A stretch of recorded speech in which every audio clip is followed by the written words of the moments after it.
So, hi guys. So, after days of warnings and predictions, the much awaited day, January 23rd, Friday, is here. So actually ఇప్పుడు నేను record చేసే టయానికి వచ్చి Saturday early morning 5 o'clock ఇప్పుడు. So which means Friday has passed. And ఈరోజు కానీ చెప్పింది చెప్పినట్టయితే will be witnessing one of the extreme winters in the history of Canada. అంత ఇంపాక్ట్ లేదు కదా ఈ సెంటెన్స్. ఇంకోలా చెప్తాను.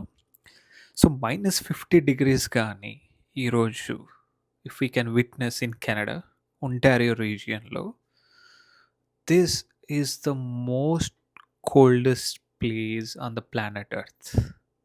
Yeah, that's true. సో అది అయిందా లేదా, actually we witness -50 or no అనేది కంప్లీట్ వీడియో చూడండి, మీకే తెలుస్తుంది.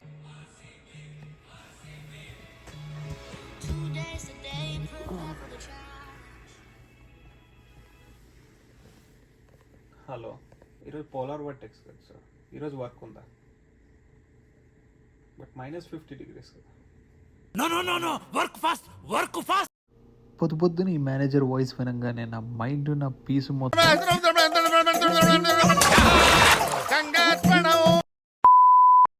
ఇక చేసేది ఏట్లేక షిఫ్ట్కి రెడీ అయ్యి బయలుదేరుతున్నాను అనమాట.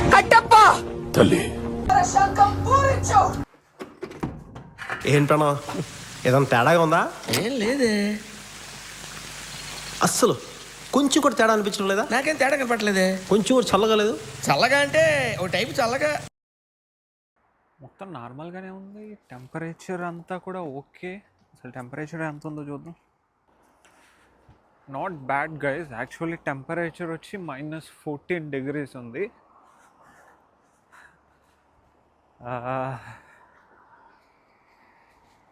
To be frank, -14 feels like summer actually when you are mentally prepared for -50 degrees. Still freezing, but not pretty bad for the day that I expected. While I'll happily take it. రేయ్, ఏంటి అలా చూస్తున్నావు? నేను చూసింది చూస్తుంది అంత నిజమేనా? నీ యవ్వ.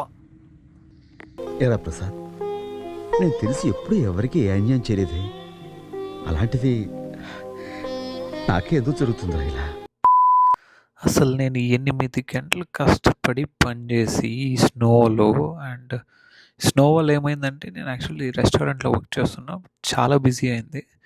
ఇంత కష్టపడి వచ్చి ఇంకా హ్యాపీగా వెళ్ళి పనుకుందాం అనే టైంలో ఇది చూడంగానే నాకు స్నో కూడా ఎంత భయపెట్టలేదు యాక్చువల్లీ. నాకు అసలు ఈ హోమ్లెస్ పీపుల్ అసలు లోపలికి ఎలా వచ్చారో కూడా తెలియదు నాకు. అసలు మామూలుగా ఈవిడ బయట ఉంటుంది, బట్ లోపలికి ఎలా వచ్చిందో మేబీ ఎవరైనా ఓపెన్ చేసి ఉంటే వచ్చారో ఏమో తెలియదు కానీ, but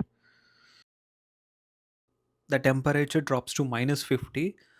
then we are standing in the coldest place on the planet Earth for today అండి. బట్ యాక్చువల్లీ -50 అయితే అవ్వలేదు. సో మార్నింగ్ అంటే యాక్చువల్లీ నాది నైట్ షిఫ్ట్ అనమాట. సో నా షిఫ్ట్ టైమింగ్స్ వచ్చి evening 6 to morning 3 actually. So నేను లేసే టైంకి అయితే ఈవినింగ్ 5కి ద టెంపరేచర్ వాజ్ 14 degrees అండి. ఓకే, బట్ ఇప్పుడు morning 5 which is Saturday, it's -17 degrees. So మధ్యలో -20 చూశాను, బట్ కొన్ని ప్లేసెస్లో -30 ఉంది, బట్ నాట్ -50 అండి. To be frank, I was highly disappointed అండి. నేనైతే చాలా ఎక్స్పెక్ట్ చేశాను. Like I was expecting -50. సరే తరలే, ఎన్నెన్నో అనుకుంటాం, అన్ని జరుగుతాయి ఏమిటి? సో యాక్చువల్లీ కొత్తగా వస్తున్న students intake, this January intake students, 2026 January intake స్టూడెంట్స్కి this is gonna be hard అండి. లైక్ ఇప్పుడే వచ్చారు, పార్ట్ టైమ్స్ సెర్చ్ చేసుకోవాలా, అండ్ నెక్స్ట్ ఫోన్స్ కానీ. ఫస్ట్ చాలామంది ఎలా ప్లాన్ చేస్తారంటే ఇక్కడ వచ్చి జాకెట్స్ తీసుకుందాం అనేసి ప్లాన్ చేస్తారు. ఎందుకంటే ఇండియాలో తీసుకున్నది ఇక్కడికి వచ్చిన తర్వాత అంత టెంపరేచర్ హోల్డ్ అవుతుందా లేదా, లైక్ ఇక్కడ వచ్చి తీసుకోవడం బెస్ట్ అనుకొని వస్తారు. అలాంటి వాళ్ళకి పాపం అసలు it's a very hard situation for them అండి. లైక్ వింటర్ జాకెట్ లేనిదే అసలు ఇంటి నుంచి బయట అడిగే పెట్టలేము ఈ 2-3 months. So all I'm saying is stay warm, stay safe, and I'll see you in the next video. Bye bye.